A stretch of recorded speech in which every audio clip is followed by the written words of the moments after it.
Nonprofit governance. Nonprofit answers. Nonprofit board. Nonprofit management. Nonprofit marketing. Nonprofit resources. Welcome to Nonprofit Everything, the podcast where hosts Andy Shurick and Stacey Wedding answer your questions about all things nonprofit. Welcome to the Nonprofit Everything podcast. I'm Andy Shurick. I'm joined by my super fantastic co-host Stacey Wedding, and we're here to answer anything and everything about nonprofits. So usually the way this works is that we get questions from you, our listeners, and we do our best to either answer them or we drag in a guest expert and see if they can answer them better than we could, which in the answer to that is almost always yes. Today's going to be a little bit different. At the beginning of this month, Stacey and I were at the ANN conference, the Alliance for Nevada Nonprofits conference in Las Vegas. Stacey was the keynote speaker in the morning, and one of the things that we did is we set up a little table, we threw some microphones down, and we said, hey, come talk to us.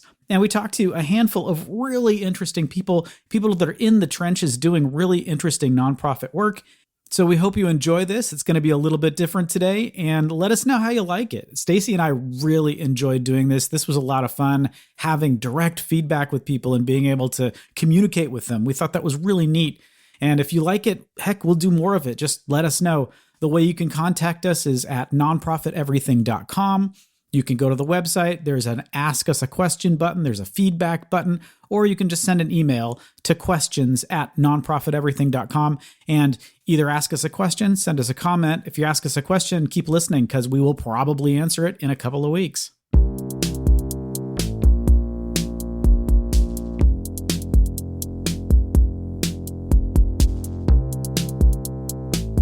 And then we're also in the midst of big changes, both programmatically because of changing labor laws requirements, and then also programmatic changes coming down from Medicaid.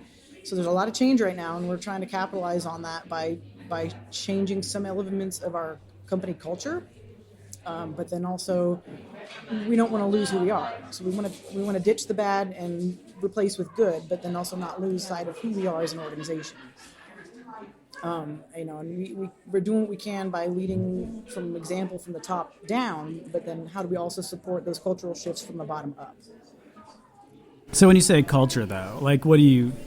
Because culture is like one of those words that people use to apply to like everything, right? It could be pay scale. It could be how people treat each other. It could be a weird, like we're used to a hierarchical system and we're trying to go to more of a HR network model. Yeah. Like when you say culture, what do you mean? Right. So I think some of it is holding people accountable because there's not enough accountability in terms of getting people to follow through. But also being empathetic to one another and really having that team camaraderie. We have 5 different locations, so it's a little tribal, I guess. So having people actually come together across sites and support each other, so it isn't just quite so segregated, site by site by site. That's super hard when you have like multiple locations because people don't see each other, and like even in something like a food bank, right? You have the carpet people and you have the concrete people, and they're different, and they don't. And the concrete people come in at 5 o'clock in the morning, and the carpet people come in at 10. And there's this really like difference between the way they feel like they're being treated, right? Do you have opportunities where you bring all of them together? Like, is there ever an opportunity where all the sites come together?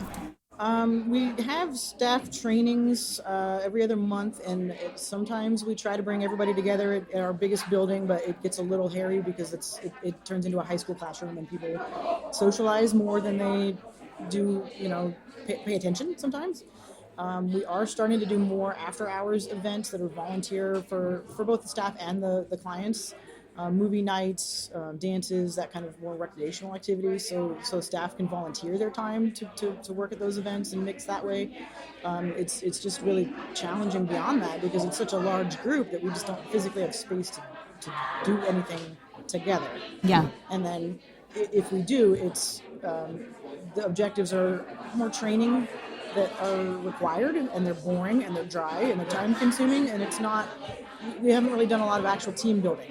Because people are, a little cliquey and they just stick to their own little groups. And there just isn't enough time to do the more fun recreational team building and bonding It's all just focused on what do we need to cover today in terms of the training topics.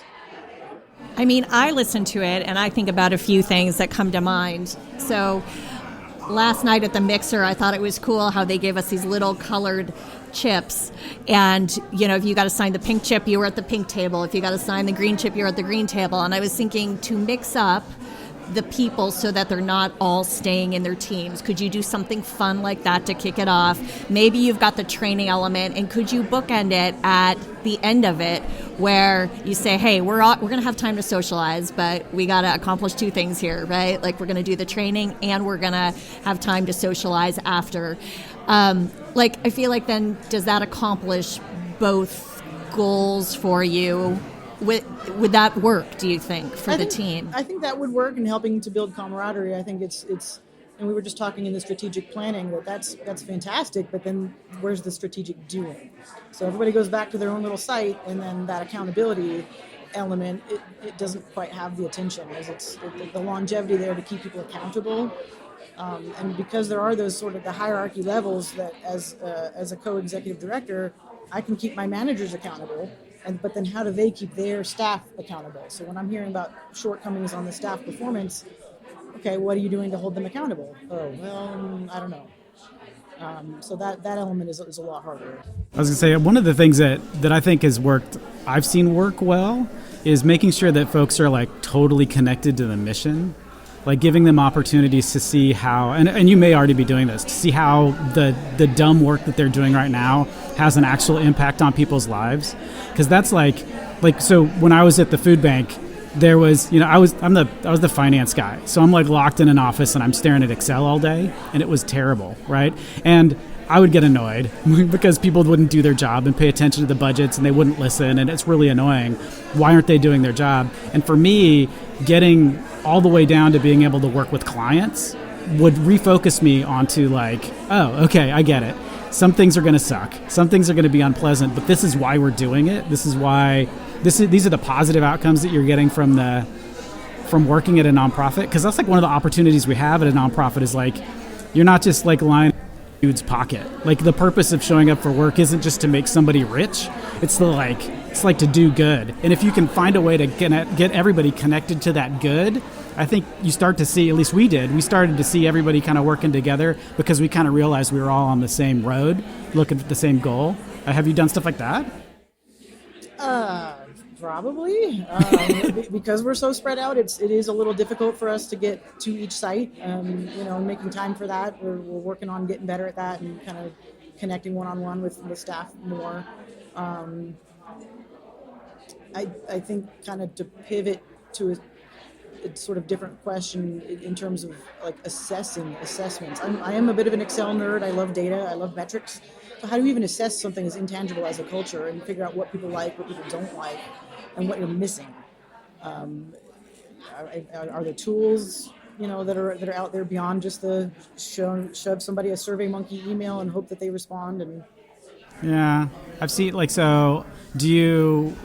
ED I had was really good at this. And what he used to do was he would just like pick a random group of employees and like take them to breakfast. So not like somebody's team, like he would just like pick out of a hat these 5 random people from 5 different roles, and they just all go to breakfast and just talk. And he was really good. In my opinion, he went beyond what he probably should do in like getting in people's lives, but he was really good at like making sure that everybody had an opportunity to feel like they were comfortable enough to talk to the ED about like, this is how I feel, right? And with a group of people that it isn't their supervisor, they don't feel like they're being, and some people just shut up. The drivers wouldn't talk to anybody, right? They're just like, well, I just drive a truck, right? But then there was, other people that felt like close enough to him to be able to say things to him that would then trigger, less, because surveys are hard. I don't know that. Stacey, have you seen a good survey for culture? I haven't. I think it's more, no. I mean, I think it's tough because you kind of need a baseline, and some of this it's not easy to measure it or metrics, but that baseline of if it is those conversations or if it is 4 questions for those who maybe are uncomfortable in that setting but feel like they have some anonymity with a survey, asking these broad questions about, what is it that you like about this work environment? What are your favorite things? What are things that if you could change our work environment, you would change? I just asked those questions yesterday at a retreat I facilitated, and it literally, like, everybody was unstoppable because they were just hungry to share because they're not asked those kinds of questions, right? And so you could probably mix it up, do part survey, do part, in-person conversations, small group conversations, just for format so people can start to connect. And then you kind of track that over time. It's not just a one-time thing, right? Like maybe you do that in January and then you revisit it, just check in with people regularly. How are we moving the dial? And you'll have a sense as the leader, oh, it really was bad back here, but we're starting to hear some positive things. And I think that's a piece of it. I think accountability is a whole other separate session, way to tackle this. That if there's team goals, sometimes you see accountability, culture of accountability, have the team come up with their own goals as a team. Hey, what can, that you may or may not like, but it's getting them working as a team and saying, all right, great. So like track your team goals, and the team who reaches their goals gets a pizza party, whatever, something, but there's like whatever that incentive is, but something that gets people starting to work as a team and say, oh, how am I doing? And if I don't hold my weight, my team doesn't actually get the party or whatever it is. That's that nugget, So that's just a few things I would share. I think that the fact that you're talking about it and you're asking the question means you're like 90% of the way there. Like just being aware of it and saying this is something I need to address is like, that's the hard part. Like the addressing is like, you'll figure it out. Yeah.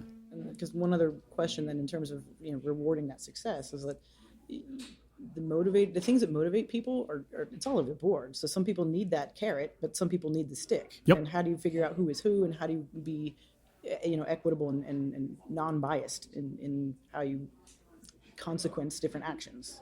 Yeah. So that's definitely something we're navigating. That sounds like a fun challenge. It does. That's why you're the ED.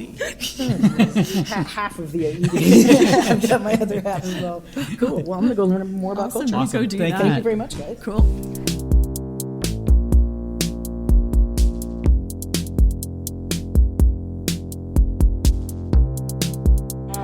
How should I refuge homes? We are a nonprofit focused on ending cycles of houselessness, and I use houseless instead of homeless. It's like to give it. I think a lot of houseless people, they do have home in their community, they just don't have shelter. But we also offer transitional housing to age-out foster youth and wraparound services, so therapy, job, workforce development, entrepreneurship program. And then almost 2 years ago, we opened up a store it's a consignment shop. You can come in and buy some clothes. Wow, you do a lot of different things, it sounds like. I mean, yeah. Just making it all like in home. Yeah. So instead of like sourcing out, I want to partner with other organizations, but I think sometimes like they come into our homes and they're aged out of foster care. They don't want to have to go here and there and there to get resources, and we can provide them all in one place. What is your role in the organization? I am actually CEO as of June. Awesome. Congratulations. Yes. We're a small org though, so it wasn't a huge It's ladder. still cool. It's still good. It's still cool. Yeah, and I don't know if you've ever listened, but so we're on what year number? 4 or 5? Yeah, like this 4th or 5th year. 4th, 5th year. 150 episodes. Yeah. And Andy and I co-host it. So the format is people write in or send in, find us, and say, hey, I have this question, and can you answer it? And so we either try to take a stab at answering it, or we'll bring in a guest expert who will come in and answer it. I kind of joke and say it's like pro bono free advice, counsel from people who have been, around the block or pretend to be around the block, right? So like I was like, anyway, so I wonder in, just kind of your role and what you do. Do you ever are there any kind of questions that are top of mind for you at the conference, as you think about things? Like when we're talking about like building an organization? Yeah. Do you run into questions around that? Yeah. Okay. So we'd love to hear one of them. Yeah. I've never been CEO before, right? I'm fairly young. I resonated with your story a lot, right? So like being a hard worker and then like, oh, you should actually do this. And then you don't know what you're doing. Yeah. And so one of the things I know is like, I know that partnerships are important and, not just relying on government funding to fund an organization if you want to see it grow. So like, what does it look like to build an organization for donor sponsorships? So like, is that like I find somebody at MGM and I'm asking them for money in an email or in person, or am I like building a relationship for 6 months? Like what does that really look like? And I think that like everyone tells you like, oh, like you need to do this, but no one like, there's not like a necessary blueprint. And I'm like, I'll go meet with them, but what's the next step, Yeah. Do you want to answer or? Yeah, I think so. I mean, you're probably already doing a lot of the stuff that you're supposed to be doing, which is executing on your mission. Like, what your organization's supposed to do. And so like the first thing is making sure that you're doing it really, really well, right? Like do the best that you can. And then the trick is finding people that are that resonate with your mission, that like what you're doing and how you're doing it, and getting them to be ambassadors for you. Because one of the hardest thing is for you, you've got an organization to run, right? The hardest thing for you is to like carve out time to like go to MGM and like have conversations with people who may or may not be interested in what you're doing, right? They're like, so that's like, it's like a cold call, like where you just walk in and you're like, here, I do this, give me some money. They're like, no, thank you. And you just wasted your time. But if you like spend time cultivating people, like, do you have opportunities for volunteers to work with you? Do you have volunteer stuff people can do? We do. We have them work mostly in our store and in our homes, but I've never considered volunteers other than doing anything outside of that, though. So the volunteers, the only reason they continue to volunteer for you is because they like your mission. They're like into what you're doing, right? And then they're the ones that are good at helping you identify, like, oh, I also work at MGM. Like, or I also work at this other place and they're giving some money away. And so you use their connections to get you to the person, because then they become sort of your ambassador, because they're the ones that are already bought in. And that's going to be, for you to convince somebody like a third party to give you money, that's hard. For them to do it, it's a lot easier because they've already got that connection. So you work on those like sort of intermediate connections with those people that are already invested with you. I think it's a faster way. And then you're focused, and then you can spend time focusing on what you're doing, which, the volunteers are executing the mission. So you can focus on making those volunteers better, right? And then slowly, get grant opportunities and talk to other people that may be interested in your mission that they then know, right? Like you're expanding your network outward slowly, right? It's a slow process, but... And I think I would add to that and say, I think there is some degree of, let's say you come up with a wish list of, oh, I keep hearing about these 5 funders that everyone talks about they get money from, right?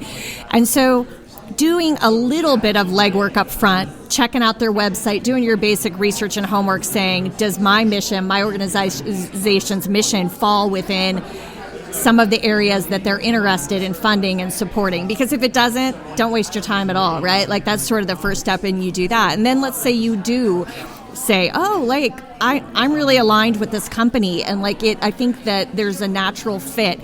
Then it's about, oftentimes, if you can find a contact name, and sometimes that takes a little more research because they don't always have the contact names readily available, but you find the contact and reach out and say, let them know you've already done your homework, because nobody is like, otherwise they'll just say, go to the website, right? So you kind of say, hey, I checked out your website. I see some connection here. Can I have 5 or 10 minutes of your time? Because they're busy, you're busy, right? Can I have just 10 minutes of your time and just sort of share a little bit more about ways, ask you a few questions and share more about how we can work together? Because when you actually ask them questions like, what is the best is there a project that you really feel good about that you funded? Why did you feel great about funding that project, right? You start to get inside their brain a little bit about what is it that makes them tick, what is it that makes them want to fund that organization. And so from there, then you can kind of build from that. But again, you're sort of aligning. It's not kind of like, what do we call it? It's sort of like, I joke and say, pardon the expression, but it's kind of like diary of the mouth where you just give them all this stuff, right? Like all at once, like you're like, listen to all the amazing things we're doing. And then they go, whoa, whoa, whoa, whoa, whoa, right? Like that's a lot, like that's a lot to process. So you're sort of trying to narrow down what is it they're looking for, what is it you can kind of share with them that's a good match with that, so you're not giving them information overload, if that makes sense. It does. Yeah. Have you done any of that kind of stuff so far, or are you just in that process? Talking about MGM, I have a meeting with them in 2 weeks. Okay. But then I'm like, as I'm prepping for this meeting, I'm like, am I going to go here and be like, hey, this is what I do and I want to make room for partnership?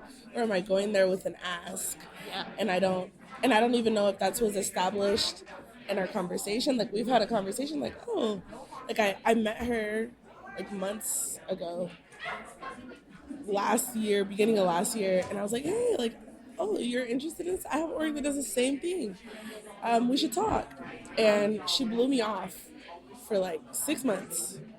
And then last week she was like, hey, I remember you. What are you doing? Let's go out for coffee and talk. That's a really good sign. If she's reaching back out to you, that's a really good sign. And I would absolutely be prepared with an ask. Okay. Yeah. Yeah. I'm like, am I supposed to be relationship building, or am I? Because when we talked last time, she was just like, yeah, like, you guys have a donation center. We do this thing every year where a whole bunch of basically rich folks get together and donate clothes to somebody. And she was like, oh yeah, we would love to do that for you. That's what she said at the beginning of this year. But we don't. That's not us. We don't need that. We don't need right. clothes. We have garages full of donations. I need money. I think that's everybody, right? Yeah, for sure. So I'm like, what? So I'm just really like, I was like, I'm gonna go, but I'm like, do I ask for money? Do I like just offer room for her to say what they have capacity to do, or like? But that's good to ask questions too. I'd be honest, right? So if she comes and says, like, we've got all these clothes and we want to give you a bunch of clothes, like, it's okay to say, thank you, we don't really need clothes. We need, here's what, like Stacey said, here's what we actually need. And, 99% of the time it's going to be cash to be able to pay the electric bill or do some other thing that's not super sexy. But like being able to sort of change the situation where she, it's really easy for her to give clothes, but that's nothing. Like anybody can do that. What's going to make your gift going to be the one that's going to put us over the edge? That's going to make us do really good things, right? So don't be afraid to ask. You're not going to offend her. She already knows what she's in. She's talking to a nonprofit. She already knows what she's in for, right? She's not going to be surprised if you say, what we need is money, right? She's expecting that. So like, obviously you're going to be respectful. You're not going to come in like a rhinoceros, right? But you're going to, but be totally honest and don't be afraid that you're going to offend her or hurt her feelings or something. If you talk about like, this is the reality of our situation and this is how you can help us. They want that truthfulness because so many times in their role, they are getting all of the, sunshine flowers and and sunshine and you're just kind of, and you're like, they want to hear, here's my biggest struggle. Here's if this would be a game changer. If MGM could fund this would be a game changer for us. Like, this is what that would look like, right? And then maybe exploring how much they are looking for a gift. Are they looking to make kind of more that outright, a gift of something tangible? Or are they willing to do funding? And sort of that's where I think you have to almost go in with, be prepared for the ask, but you need to be able to pivot to a couple of different situations. All are things that your organization needs, right? To Andy's point, right? But you've got to be willing to pivot because you don't know if this person's going to say to you, no, like we need to start with just giving you an in-kind donation of, X, right? This tangible item. But down the road, once we do that, maybe we can look at something else. You just want to be prepared with a few different options so you can kind of pivot if the conversation goes there, right? And they'll probably stop you if they're like, no, we're not, this is just an exploratory, like relationship-based conversation. They'll let you know, and then you say, okay, so what is the best way to move this forward with you, right? So always kind of going back to asking those questions. So let them be the guide and tell you where they want to take it. So, yeah. That's solid. Yeah, I have a lot of those meetings in the next 2-3 weeks. And it's not I appreciate what you're saying. It's not one size fits all, right? You hear relationship build, relationship build, relationship build. We both know funders that they don't want to relationship build. They're like, I don't have time to relationship build. I want you to just get to the ask or submit a grant proposal to us, right? So you've got to find that out. Like, are they the ones that want to be cultivated a little bit? I mean, when you think about, I liken it to, like, you don't just go on the street and find someone and say, hey, can we be married? Like, so generally you don't jump, head first into just, I need funding. But the fact that she initiated this meeting with you really sets us apart and makes it different than what most people don't experience that. Most people are getting the same thing you experience, sort of the runaround, or they don't hear back for months because it just is the reality of the situation. Okay. Yeah. This is a little better. Okay. A little bit. Yeah. No, thank you for this.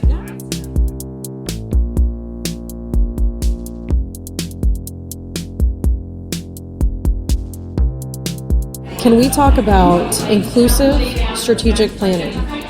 Ooh. I'll keep it short, and I will just say that in the last 2 rounds of strategic planning, we have not knocked it out of the park. And it is now squarely on my shoulders. I've had a huge part in the last 2, but I was not leading the process. I think the thing, too, so that's one thing. And then another part of it is that, we have got some survey results back indicating that we don't do great at inclusivity. And so I want to marry those 2 things together. And so I know the obvious answer is maybe we'll go ask them. But what is strategy can I do, ideas you might have, to help get high quality information out of people, to really hear them, not just make them feel heard. There's a lot in this, so I'm kind of stuttering a little bit here, but I just want to have the process of finding out what are the things that we're doing great, what are the things we're not doing great. In my opinion, nobody knows our organization better than our frontline staff. How do I elevate those voices and create a platform for them to inform us on what we should be doing? I feel like there needs to be some vulnerability and transparency up front. So when you go into this process, and it's sometimes a train the trainer mode, so the people who have the trust or the direct relationship with the people you're looking to try to get all the feedback from, almost helping them understand here's why this process is important. Here's what we haven't done well in the past and we're looking to change it, and making sure that actually gets addressed, because otherwise people are going to be like, I'm not bought into this because it's the same old process, different day.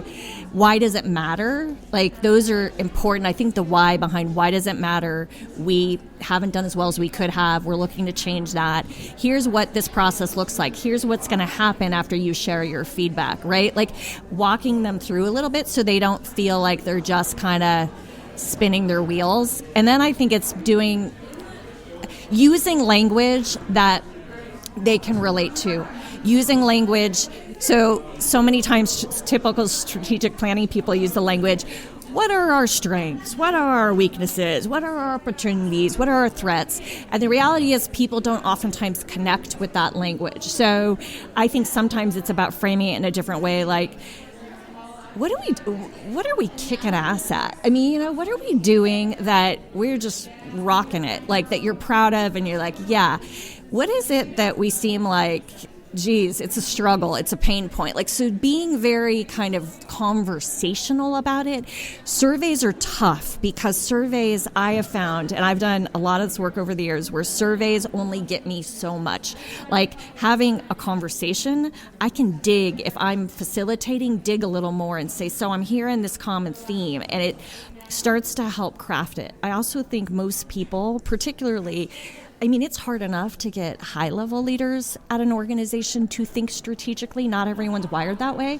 And then, this is a new way of thinking for people at different levels of the organization. And so I think it's also about being realistic about maybe giving them, saying, hey, we're going to have this conversation. Here's some things we want you to think about in advance for those who need that. And just kind of making it not intimidating, but also making them see this is what's going to be done with it. I think that's important. Otherwise, it's like, yep, another exercise in futility. And I think that just kind of unravels it. One of the other challenges in bigger organizations, too, is like the goal that they're measured by is so far away from the input. Like the people don't necessarily see what their contribution, how that reaches whatever that official metric is, because I mean they may be an important cog, but they don't necessarily see that what they're how many calls they're supposed to make in a week or whatever their metric is, like how that actually ends up with like whatever this giant fluffy goal that the organization has put as to reach their mission. So that distance is really far and can be kind of demoralizing. I think that's one thing. Yeah. Like the other thing is some of the other things we've seen is like this, some of this is a symptom of something else. So it feels like disengagement. It feels like cultural problem. It feels like they're not connecting with their strategic plan goals. But the reality is that they're not being paid a survivable wage. They're being paid so low that they're taking like their daily stress, and that just kind of rolls into the rest of the organization. And so they're never going to perform because they're getting paid nothing. And it's sort of the organization's like, well, we're a nonprofit, it's really hard, and yet the executive director is getting paid plenty, right? And so, and in organizations like looking at that and making sure that we've got not just paying a living wage, that you're actually paying a good wage for that job so that they want to stay there because they feel like they're being valued. And that's the way they see value. They may not connect as much, especially like on those frontline employees. They might not necessarily connect as much. You get desensitized after a while to the mission. Okay, great. We're helping more people. Yes, I do it all day, every day. Like my bucket is already full there. What I really need is a bigger apartment, right? Or whatever that other thing is that you can't necessarily provide them except through cash. So that's the other thing that we've seen that's like a side problem. Yeah. That's all good and very interesting things to think about. Yeah, one of the preliminary ideas I have is, we're still a young nonprofit in general, but I think there's a lot of things that we need to absolutely just hit stop on. Not just pause, but really like completely stop and look at our processes and our people and how we're treating them, and things like employee retention and engagement and all of that kind of stuff.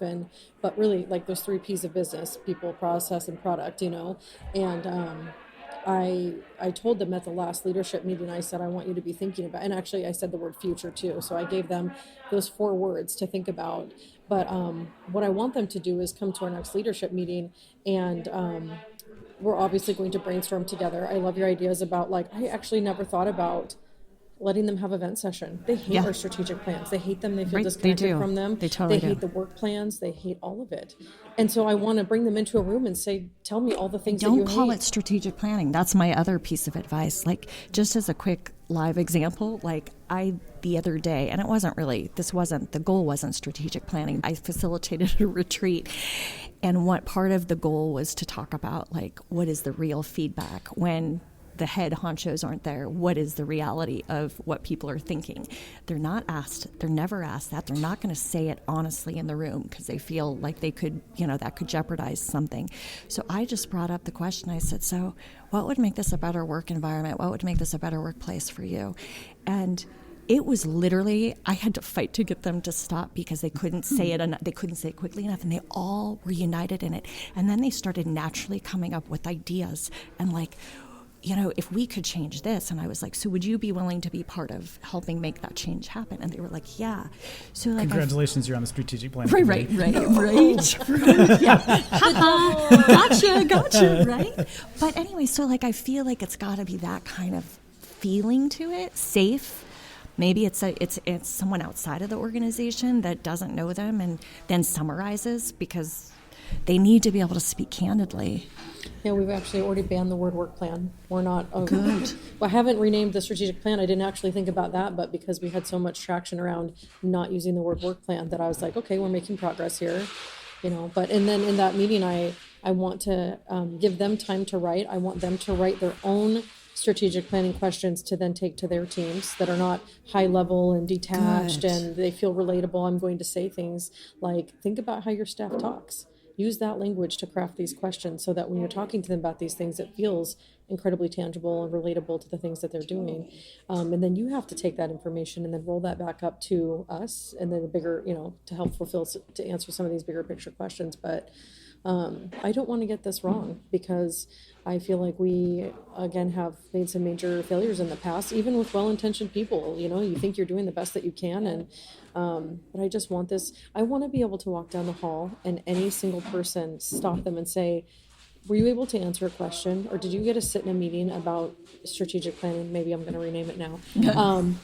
And maybe not everybody feels comfortable. Maybe, and I don't want to do a survey at all, but we had talked about doing an anonymous version, like, hey, you're in a group of 20, so you didn't feel comfortable saying it. Well, here's the... And I think that's fine too, right? Like a way to just still submit it, but I want every person to be able to say, like, I had a hand in this or I got to contribute something. And but just those really simple questions. Are you proud of the work that you do? What are the barriers that you experience here? Why do you think your staff keeps leaving you? Not that one. That might be triggering, but you know what I mean? It's a good question, though. It's a really good question. Yeah. So, but I just want it to be inclusive and I want it to feel good and I want people to feel like they have a real buy-in on the process. And I really do think, though, I don't know how well you all have done in the past, but like thinking about how you live and breathe it after the plan gets created, how you go back and literally report out to them like they're your customer and saying, hey, so just to share with you, here's where we landed. Here's where your feedback came into play to help shape this. Here's why, like helping make those connections. So again, they see where their feedback is listened to, and it may be in a very tactical part of the action plan, but that's okay. At least they had a voice, and you can be like, look at the action plans that were built out. Like, we've got several of the ideas you all came up with or whatever. Like, people need to feel like their time was respected, and that doesn't happen in a lot of strategic planning, or then it gets put on the bookshelf and no one ever talks about it again. It doesn't impact a performance objective. So how do you really like integrate this internally in a way that it's more than just, hey, here's a bunch of goals that the execs, the higher ups do. Yeah, somebody made for you. Yeah. I gotta say, the fact that you're doing this is amazing. It is. I mean, that's I'm excited. It really is. Like probably the number of organizations that are thinking about strategic planning that way, holistically with the entire organization involved, is got to be single digits. Oh, it is single. It's like, so rare. Because it's either board directed, yep, and the staff has like no input, or it's executive directed and they just kind of pull it together and say, this is probably where we're going to end up, so this is what we're going to do. I'm about to step into a landmine. I don't think so. I mean, it's going to be hard because you're plowing a new row. It's all completely new. You've never done it before. I don't know. I wouldn't feel bad if I didn't get it perfect. Yeah. But the fact that you're doing it is like a huge step forward already. Huge. Yeah, most people want they want the shortcut. Like most people, in my opinion, because of the work I've done with strategic planning over the years, people are like, I need to do this. I'm required, so I just want to, let's get through this and get it done as quickly as possible. So let's do it. Yeah, I get to say and provide this pretty plan to the funder. Yeah. It's ridiculous. Let's argue about the color of the binder. Yeah. There's no accountability in that. No, there isn't. No sustainability in that. Interesting. I mean, you guys could be a model, because it's so rare. I'm not. It really, unless it's a baby organization that's much tinier. But for an organization your size, to think about it on this scale.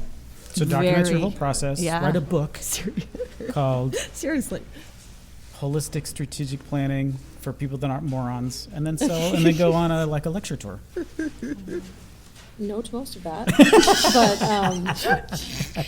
but I can have someone else write the book. There you go. Yeah, great. Ooh, one other question I have, kind of, how obviously related, but the thing that you were just talking about using people's time and then not being a good steward of that and not saying this is how you fit into this big picture. This whole process is going to unearth, I think, a lot of feedback, good, bad, right, wrong, and crazy stuff talk, right? And so what is a good, do you have any advice on a good use of all of the other things, right? So when we identify themes, like in research, that's my background, we can show how stuff that goes together that people wouldn't otherwise think, because generally it is a, part of a bigger umbrella. But some of those ideas won't actually get executed on in the strategic plan. Any thoughts to do on all the other good stuff that we find? Like, what do I do? How do I operationalize, or how do I move forward with really good ideas? I don't want to shelf everything for 1 to 3 years. We don't know how long this is going to be, but any thoughts about that? Like, we've listened to our staff. They've given us really interesting ideas. Some of them I hope we can execute on right away. Like, it doesn't need to make it to the plan, but like, I heard that you need these 10 things and these are all cheap and let's do it, because we're talking to all levels of staff, right? Yeah. But I don't know. I think it could be just that. Like, I think just letting them know where it's going to live or where it's going to have its place, because I think that sometimes what happens is it never gets followed up on because it's not part of the strategic plan. And as you said, some of it is like this really low-hanging fruit, or these quick, oftentimes you find some of these are really easy, tactical, quick things that can move forward that don't escalate to a strategic plan. But I think those employees aren't going to care as long as they know they were asked, they were listened to, and we're going to provide, here's what we are going to do to address that. And that's going to look like this. And we still, the strategic plan is a bit larger picture, but we heard you and we hear these are real pains, so we're going to address that today. So I was going to say, what do you do when you're doing like a strategic planning facilitation, and then inevitably somebody comes up with like, what we really need is X, and it doesn't fit into the process, right? But it's what do you usually do with that? Usually what I do is I just make sure it's captured in writing and that there's some plan that is what are we going to do with this list, right? Like, so again, there's built-in accountability. Like, okay, here's these ideas. So how are we going to divide and conquer this list that doesn't actually make it into the plan? Or, so I don't know. I haven't done much more than that. Just kind of like, it's not my style, which is that's off topic. We can talk about that some other time, which is what they usually do, right? Well, because you still want, right? Because you don't want to stop them, right? Like, you don't want to stop them in their tracks, because then they won't give the feedback. So that's why I tend to be like right? So we're going to take it, and it's almost like measuring it up front, and maybe you just say, listen, as part of us looking at kind of our forward direction, and maybe you don't call it the strategic plan, and just looking at things, we would love your feedback. Now, having someone in the room who can consolidate some of that into some larger picture themes for the plan, great. But then there's the separate kind of list of, here's the 10 other things that we need to fix that we just want to make sure are taken care of. I'm almost wondering, thinking through this now, that if we had a very short first strategic plan and it was just like a 1-year plan, and that we then identify the things that are then like phase 2, which would really just be year 2, or the next, maybe they can inform the next something, but they're still relevant enough that they wouldn't be expired by the time we went to go like write a new one, if that makes sense. I think that's smart. I think it's super smart. We see organizations that do like 5-year plans. It's ridiculous. They do a 5-year plan, and like, guys, year 3 is wrong. Year 2 is wildly inaccurate. Year 5 is like imaginary. It's like, why are you spending your time worrying about something that's couldn't possibly be right? Oh, I know. It's like, and then when we get to those plans, they are utterly useless. Yeah. Again, well-intentioned. Yeah. Useless. And you spend Totally a lot of useless. time trying to come up with like, what are we going to do for year 5? When it's just, the shorter. It's a guessing game. And I think part of it is, you probably know this, part of it is that the effort that's required to generate the thing is a lot of work. And so you want to say, like, if I'm going to do this, I want this thing we're done with, this artifact, to last as long as it possibly can. And so they're just trying to push the end date out as far as possible so they don't have to start the process again. But if, like what you're saying, if you can make it not painful, something that people want to engage in, something that's like actionable and people like feel connected to, like, people are totally going to want to do it more often than once every 3 years or once every 5 years. I think you're onto something. I'm bringing them cookies. Do you think that'll help? Cookies Food absolutely always helps. Cookies. I mean, I'm I not love kidding. it. I am doing cookies, but I love this. I love that you're doing that.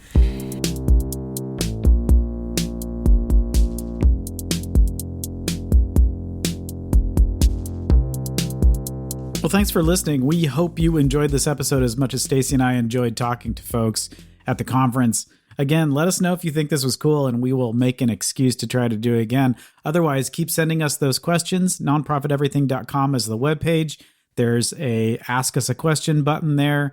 You can also send it to questions@nonprofiteverything.com. That also gets to us. Please share this episode with folks if you thought it was interesting. You can also rate us on wherever you found your podcast. There's usually a place to go and say whether you liked it or not. That's how we get more listeners, and that's kind of the goal. We want to get as many people listening to the podcast and asking us questions as we possibly can. So thanks for listening. Enjoy your Thanksgiving holiday if you're listening to this when it came out.